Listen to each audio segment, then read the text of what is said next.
Welcome back, everybody, to Oswegolazo here tonight. I'm Nick Stetter, joined by my co-host Sam Brewer. And Sam, we got a lot to talk about tonight. Yes, we do. We got the Oswego soccer. We're going to finish off with that, and we're also going to talk about the Champions League. We're going to talk about how defenses have been lacking recently. We also got a lot of the tables to check up on. International breaks coming up, which everybody just doesn't like at all. And Not a fan. Then we'll talk about. We got a little fun little segment going too that I'm not going to give too much on. And finally, the best thing in the world, the only thing in the world that really matters, the player of the week. All right.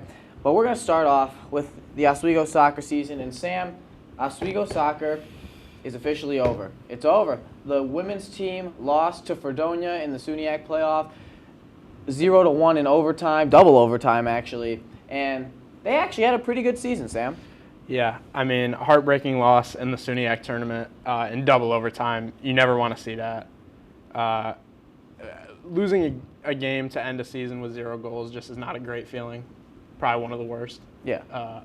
But just heartbreaking. And if we look at their season in general, individually and as a team, I'll start with the team stats because that's the whole broad example. We look at the stats. They had 33 goals to opponents' 21, which is, they're positive. Their goal differential was 12. It's pretty good. And goals per game, they had 2 goals per game. Roughly, it's 1.94. We'll give them 2. And besides that, they were a very good scoring team. The defensive standpoints, though, they lacked in a lot. And I think that really they got to come into next year. They're not really graduating too much. They're graduating some really good players, but besides that, they really got to come into next season with the defensive prowess as the thing to work on. And what do you see individually from the Lakers that they were really good at? Like, who really stuck out to you on the Lakers side? Just looking. They're losing a few midfielders and forwards that are upperclassmen, juniors and seniors. And there were a lot of good individual performances up top. Some top scorers. Kayla Sustad. Yep. She ended the season as the leading scorer with 5 goals and 8 assists. 8. To end it with 18 points in total. Yeah, that's amazing. And also, I want to be out there. I was on a couple live broadcasts for WTOP for the women's games, and I looked at one player in specific in the midfield. Amber McDermott was a engine in the midfield. She was so good. She went from box to box the entire time. A Jude Bellingham-esque player. She could play anywhere on the field if she wanted to. And it was a great, great season for her. I can't wait to see where she goes from this because phenomenal start for her as a player. And it's going to be really exciting for Oswego soccer next year. I can't wait to see how they do. Coming off, they made the SUNYAC playoffs. That's all that really matters, right? Yeah, I mean, despite the loss, making playoffs, I'd say, considers your season as successful. Mm-hmm. And, yeah, we looked at the men's soccer season because they wrapped up a little earlier because, unfortunately, they did not make the SUNYAC playoff contention. That's going to be interesting, too, to see next year. They're graduating a couple, not a lot, really. A handful, but yeah. I feel like they are not losing any super big key components to the team that are not – you can't find those traits in other players. Oh, yeah, because Tajay Ellis to start, literally the fastest player on the pitch every time he steps on it. And also you got the Hustlebeck twins, very good players both. Kieran's more of a defensive player while Ian plays more on the wing. And they got a lot of good freshmen. Bastone, he wasn't a freshman, he was a sophomore, but with Vladimir Lavrenenko started for them as a freshman. Coming from Webster Thomas, about 40 minutes from where I'm from in Livonia, New York. But, yeah, they're going to be a pretty interesting team to deal with. But we're going to go towards the Champions League. We're going to get into the professional world. We're going to get going into the pro soccer because we're going to only talk about pro soccer now that Oswego soccer is done. So we'll start with the Champions League. We'll start with the bottom of the table. Sam, what do you got for me at the bottom of the table? I mean, a surprising team to see down there, Atletico Madrid. Oh, yeah. Bayern Leverkusen down there. Juventus, just teams you don't want to see down there that aren't normally at the bottom, but they float down there often. And I find it weird, too. Villarreal, who are 32nd in the Champions League, they're top 3 in La Liga. They are playing very good domestically, but when it comes to European soccer, they are playing horribly. Also, Benfica, 0-4 in the Champions League. It's been a mess for them down there. Ajax, Benfica, not what you want to see results from them. Another team that's teams that are high up in their table, Bayern Leverkusen and Juventus, I think, are both top 5 in their leagues, but they're in the elimination spots for Champions League. So yeah, they're looking to turn it around, but they're running out of time quickly. Exactly. And if we go to the top real quick, these are some teams that you would probably expect, but there's also some really big surprises, and we're going to talk about one of the games coming up. I want to mention them really quick. FK Karabakh. We mentioned them last show. You said they might be from Cyprus. I still don't know if they are. They tied your team 2-2 to Chelsea, and Karabakh, they're in a real good spot for some European playoff soccer. Yeah, overall, that was a rough game. Just poor defense from Chelsea. We struggle to track back, and I think we underestimate teams that are in the Champions League, and you still need to appreciate the players that are in the Champions League. Yeah.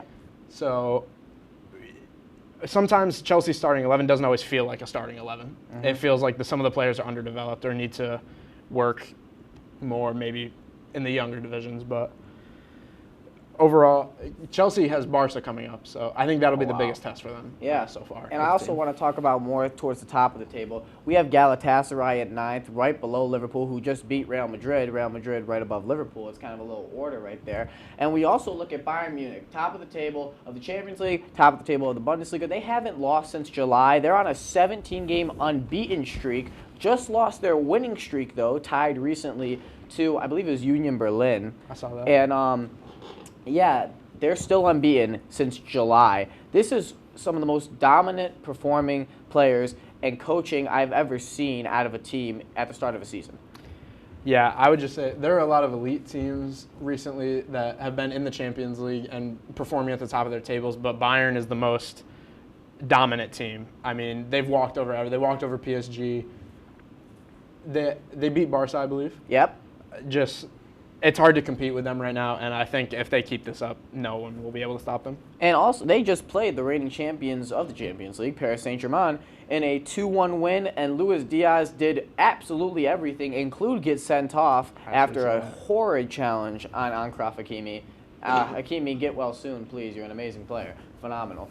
But Luis Diaz also has been amazing for that Bayern team. 19 goals and assists in 20 matches. What a signing for Bayern. I mean, yeah, he's been well worth it.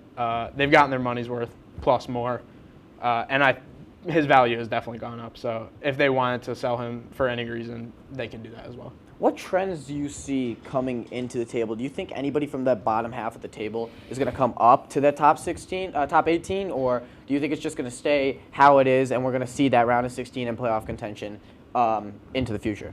Any teams that I think are possibly moving up, definitely Atletico Madrid. They're a very defensive-centered team along with a lot of Italy.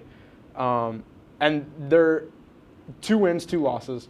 So I think they definitely have room to turn it around. They've had some rough games. They played against Arsenal. They did get walked on, but I think they can turn it around. And if any team is going to move up, it would be Atletico Madrid. Yeah, and speaking of just the games recently, we had a lot of thrillers in the Champions League this week, especially the ones we mentioned, Karabakh, Chelsea, and PSG Bayern. So many goals have been getting scored recently, and it's been a mess defensively. We can look at Club Brugge and Barcelona, a game where Barcelona should win single-handedly, no doubt in my mind.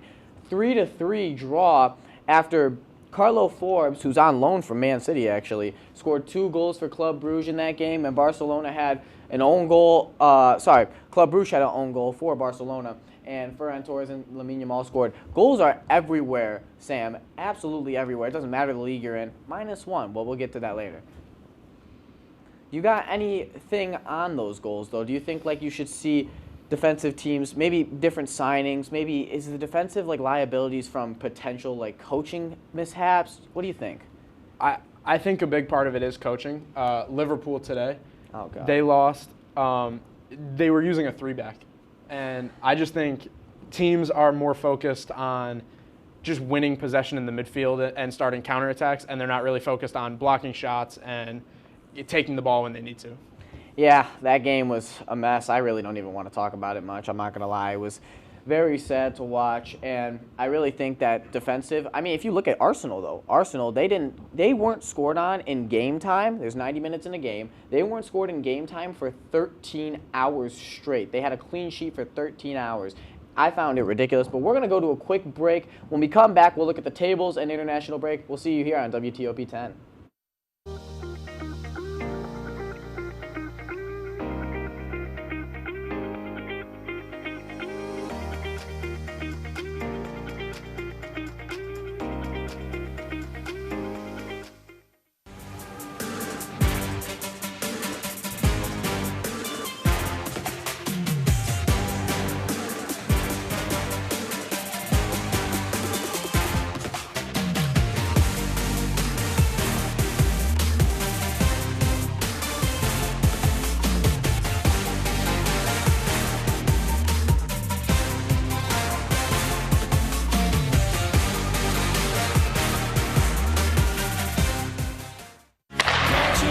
If it's hockey, In front, they score! it's on Hockey Talk. It's over! Join Rob Finger and his panel of guests Their behavior against easy teams, how do you lose to the Bruins twice? as they take you through the hockey world. We welcome you with open arms. Tune into Hockey Talk, Mondays at 9:30 after East Coast hockey games, only on WTOP. Oh boy!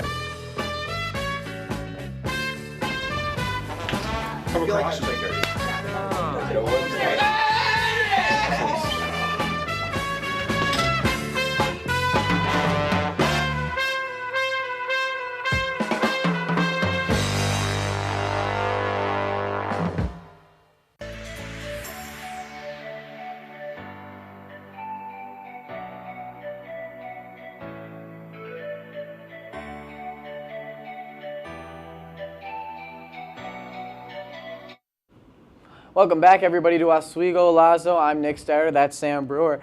We're looking at the tables next here up on Oswegolazo, and we're just going to start off with La Liga. And just so you guys know, this was right before the Barca game that just happened against Celta Vigo. This table's going to show up, so Sam has some updates. Take it away, man.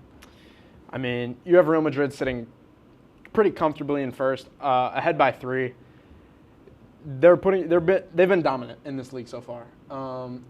And as of today, Barca has moved above Villarreal to take the second position.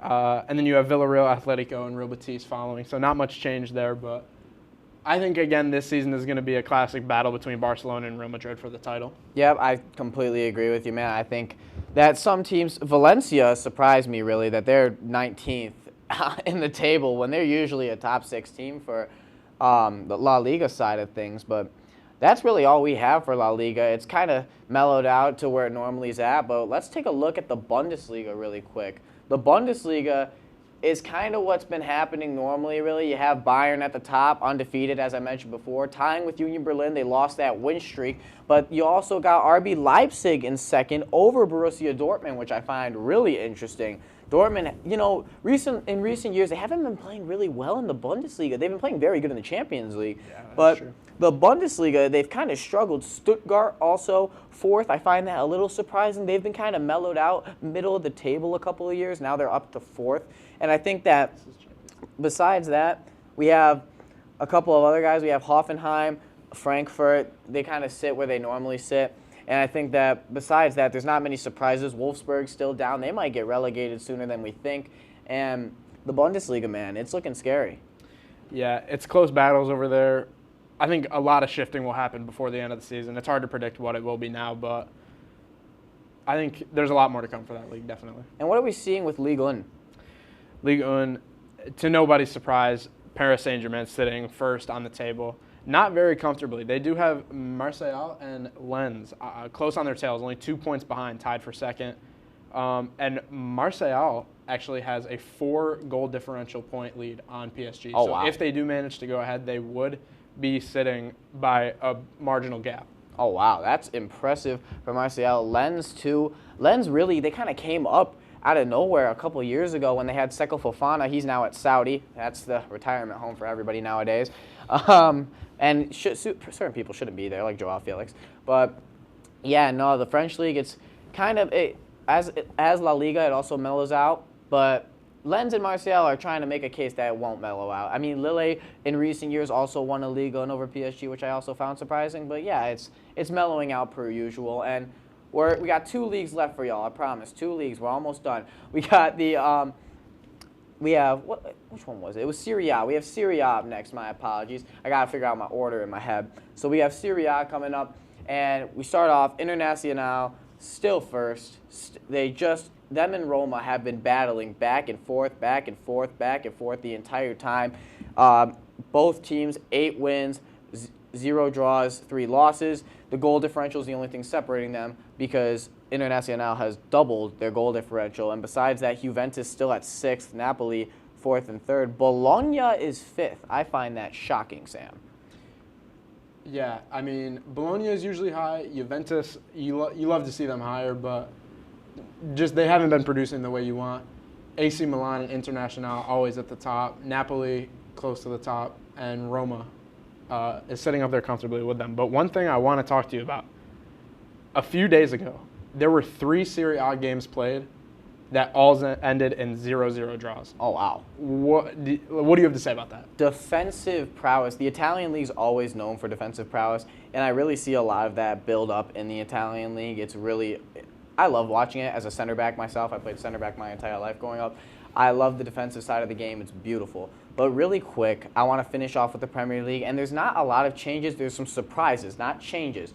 We're going to talk about how Liverpool are in 8th, above really no one good, but they're below Manchester United. Sunderland 4th after tying the league leaders Arsenal. What do you think about that?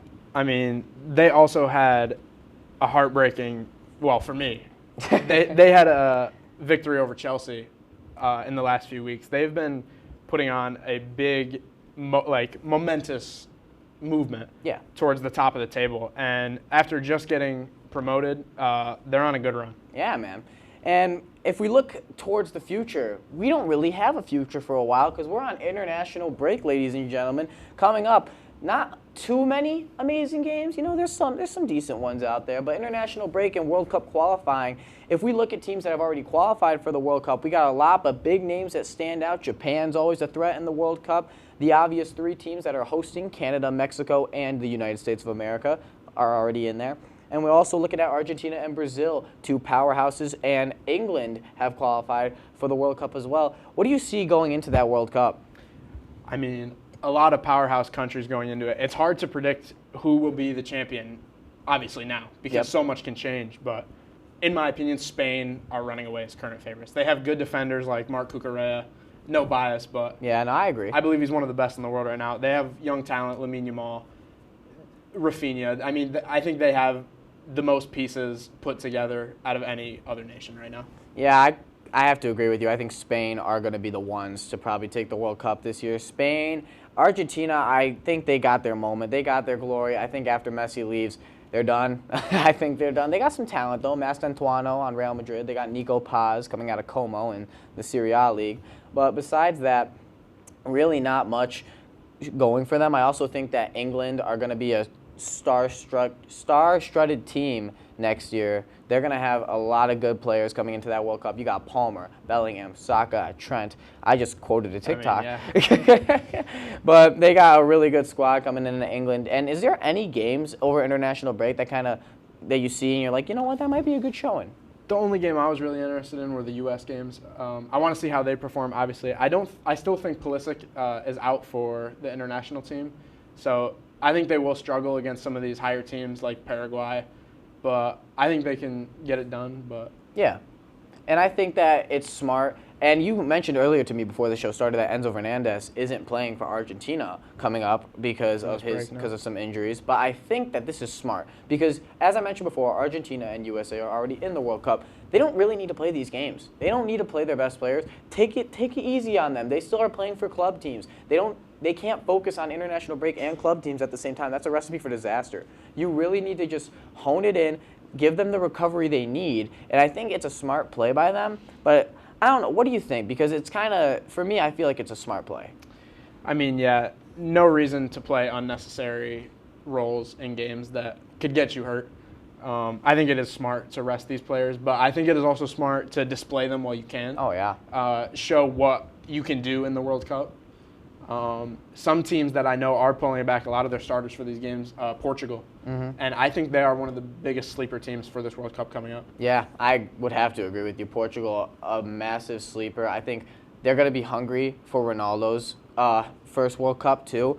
And I think that honestly settles the GOAT debate. I think Messi's the GOAT. I think Messi's the greatest player of all time. That's just me, though. But I think if Ronaldo wins the World Cup, he will be. But also, I think it's just a matter of the teams need to win this World Cup for a lot of their players. Also, Brazil. Brazil want to win. I believe Neymar's playing.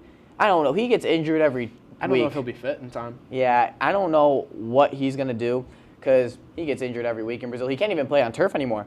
He can't play on turf in Brazil anymore. He has to play on actual grass. I've hated turf my entire life. I hate playing on it. It's horrible. So I honestly agree with him. But you know, you gotta toughen up sometimes. You gotta get a little muscle on you, which he really doesn't have anymore because he gets injured every week, surgery after surgery. You know what I mean? I mean, he's an old guy. Let's not pick on him. Yeah, fair enough. But we're gonna go to one more break before we get into our last two segments. We thank you for watching, and we'll see you here on WTOP 10.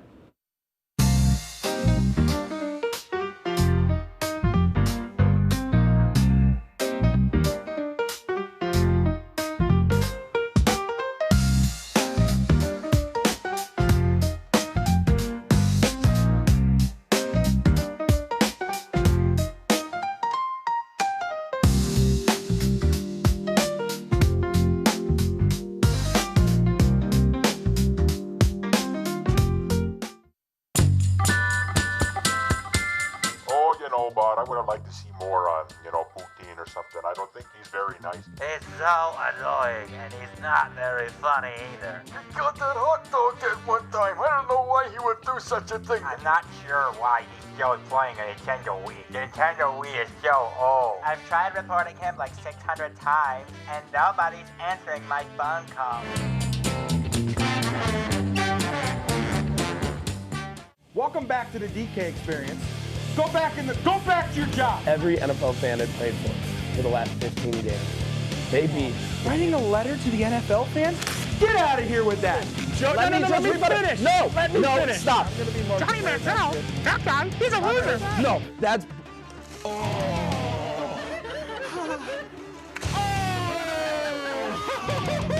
Watch the DK experience.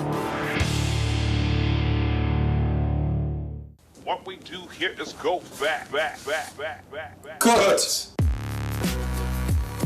You know it's cooked when it's not raw anymore. Gordon Ramsay in the sea here. Cat cam. Because Kenny pulled a picture of him.